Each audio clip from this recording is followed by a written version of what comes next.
자, 오늘부터 코칭 부모의 방법을 조금 더 상세하게 안내해 드리는 시간 가지려고 합니다. 자, 오늘 그 첫 번째, 관계를 만드는 공감적 경청입니다. 코칭 부모의 가장 기본적인 경청, 그런데 그것을 공감까지.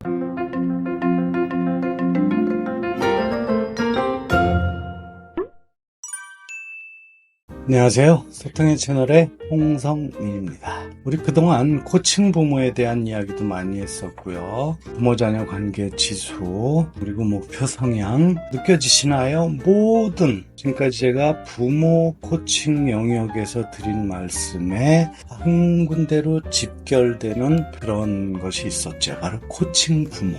그러면 어떻게 해야 되는데? 자, 오늘부터 코칭 부모의 방법을 조금 더 상세하게 안내해 드리는 시간 가지려고 합니다.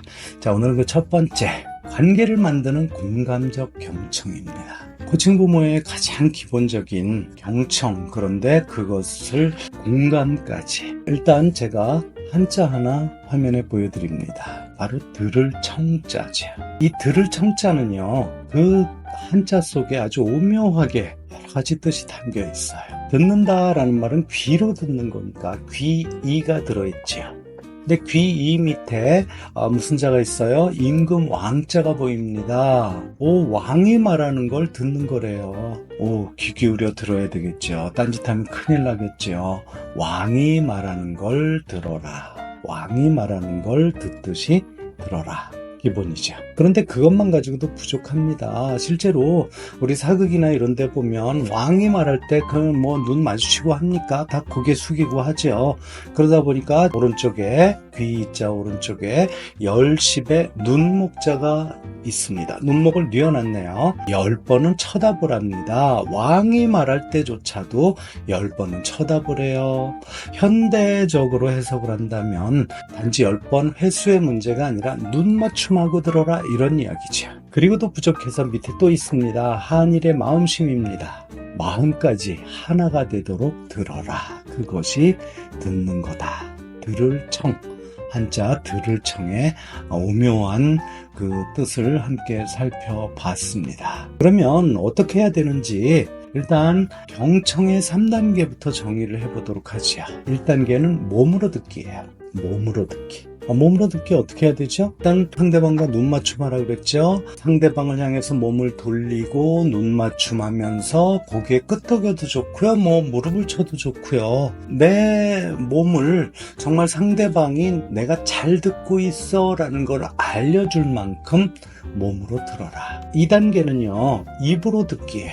입은 말하는 거지 무슨 듣는 거야? 라고 생각하실 수 있겠지만 입으로 듣기 뭐죠? 상대방이 말을 할 때, 아이들이 말을 할 때 진행을 돕는 질문. 그래서 어떻게 됐는데? 또는 공감. 너 속상했겠다. 또는 입으로 듣기의 완성은요, 그 정도에 그치지 않습니다. 원래 코치 훈련에서는 입으로 듣기의 완성은 상대방 이야기를 요약해서 되돌려주기까지가 입으로 듣기예요. 이게 되면 이제 3단계가 열립니다. 3단계는 뭘까요? 몸으로 들었고요. 입으로 들었고요. 그러면 3단계는 마음으로 듣긴 뭐죠? 마음이 통한다. 말하지 않아도 알아요. 이런 의미까지 가겠죠. 또는 상대방 이야기 속에 어떤 의도가 들린다. 때로는 숨은 의도가 있을 수도 있어요.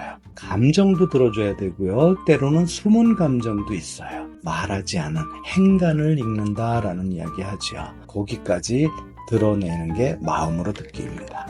이것만 해도 경청은 아주 쭉쭉 올라가지요. 자, 그런데 우리는 조금 더 가보면 그냥 잘 듣는 그 정도가 아주 부족합니다. 자, 조금 더 가면 공감이라는 게 등장하지요. 경청은요, 그냥 나 혼자 잘 듣는다라고 되지 않습니다.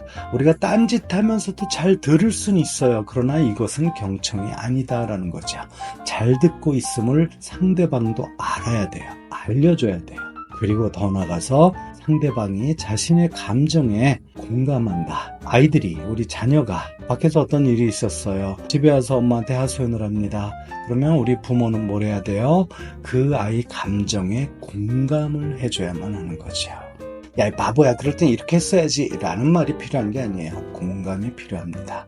그리고 인정, 칭찬, 격려 이런 것들을 담아서 되돌려주는 과정이 필요하지요. 우리는요, 공감을 하고자 한다 그러면 이런 거 한번 생각해 보자고요. 아이가 이런 이야기를 해요. 저는 친한 친구가 없어요. 마음 터놓고 이야기할 만한 애가 하나도 없다고요. 이럴 때 우리 아이가 이런 이야기를 한다 그러면 부모님은 어떤 이야기 해주실까요? 혹시 이렇게 얘기하시는 분이 있을까요?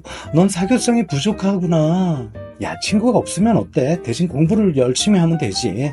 자, 이건 공감이 전혀 이루어지지 않는 정말 최악의 수준입니다. 조금 높여서 그래도 어느 정도 보통 수준으로 올라가 볼까요? 이렇게 이야기하실 수 있을 겁니다. 그래.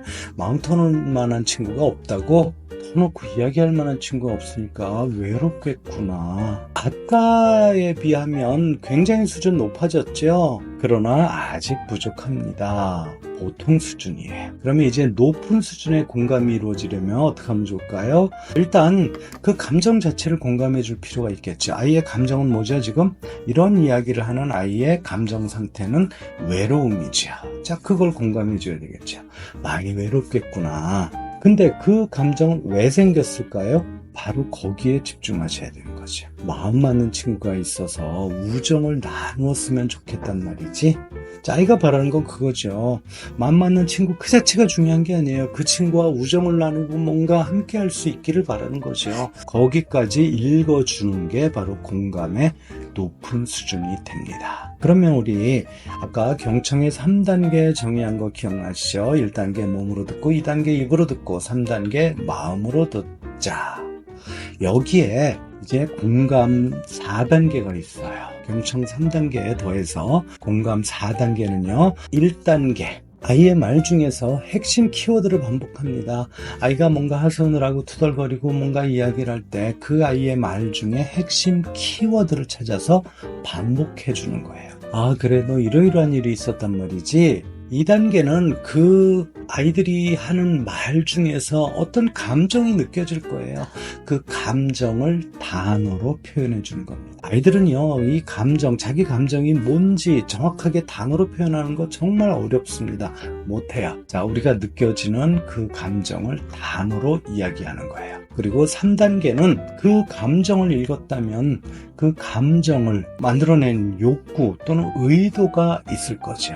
그것을 찾아서 이야기해 주는 거예요. 아, 속상했겠구나. 그래, 외로웠겠구나. 그래, 네가 우정을 나눌 친구가 있었으면 좋겠단 말이지. 바로 욕구 또는 의도지요. 그리고 이제 4단계는요. 그것을 격려해 주거나 공감해 줘야 되는 핵심적인 사항은 사실은 부정적인 감정 상태잖아요. 그러면 뭔가 부족하거나 처져 있거나 우울하거나 뭐 속상하거나 억울하거나 이런 상황이 되겠죠. 또는 뭐 화가 나거나 격려가 필요할 거고요.